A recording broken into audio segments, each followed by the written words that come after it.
साधारणपणे एक मॅनिफेस्टेशन हा प्रकार भरपूर चालतो, असं म्हणतात.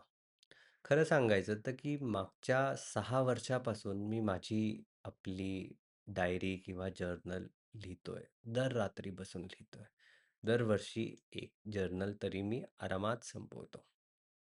त्या प्रोसेसमध्ये मी एक पाहिलं, की एक आयुष्य आउटर रिॲलिटी एक चालतीये आणि तुमची इनर रिॲलिटी जी चालतीये, ती एका पेननी, एका कागदावर बाहेर येतीये आणि तुम्ही एका स्वप्नाला फिजिकल रिॲलिटीमध्ये आणताय, जे खूप महत्त्वाचं होतं. मी असं का म्हणतोय?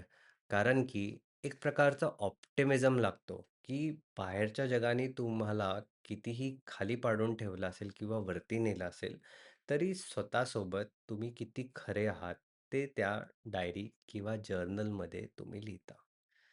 ह्याचा परिणाम असा होतो, की तुम्ही एक प्रकारचं ऑप्टिमिझम, पॉझिटिव्ह थिंकिंगमध्ये राहता आणि सबकॉन्शियस माइंडमध्ये ती पॉझिटिव्ह थिंकिंग वाढत जाती, वाढत जाती, वाढत जाती. त्या हिशोबाने मग तुमचे निर्णय बदलत जातात आणि ते निर्णय बदलता तुम्ही पाहता, की तुम्ही हळू तुमची आउटर रिॲलिटी चेंज करत गेले आहे. यावर एक मोठा व्हिडिओ पण होऊ शकतो. पण ह्या छोट्या व्हिडिओमध्ये मला फक्त हे सांगायचं आहे, की तुम्ही जेही कराल, स्वतःसोबत खरे राहून करा. कारण जेव्हा तुम्ही स्वतःसोबत खरे राहताय, तेव्हा तुम्ही तो खरेपणा लोकांसमोर मांडू शकता, प्रस्तुत करू शकता, तुमचे मुद्दे मांडू शकता आणि जे लोकं तुमच्या खऱ्या स्वभावाला जाणणार आणि त्यांना तुम्ही आवडणार, त्यांच्यासोबत तुमचं कनेक्ट खूप लांबपर्यंत चालेल.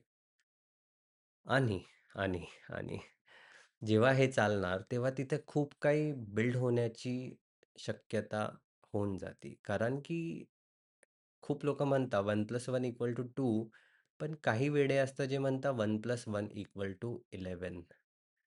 तर, तर तुम्हाला जर हे कळालं म्हणजे हा व्हिडिओ टाकायचा माझा मुद्दा तुम्हाला पटला. कमेंटमध्ये सांगा तुम्हाला काय वाटतं? तुम्ही काय मॅनिफेस्ट केलं असेल आत्तापर्यंत किंवा तुम्ही काय जर्नीमधून जाताय? मला वाचायला आवडेल.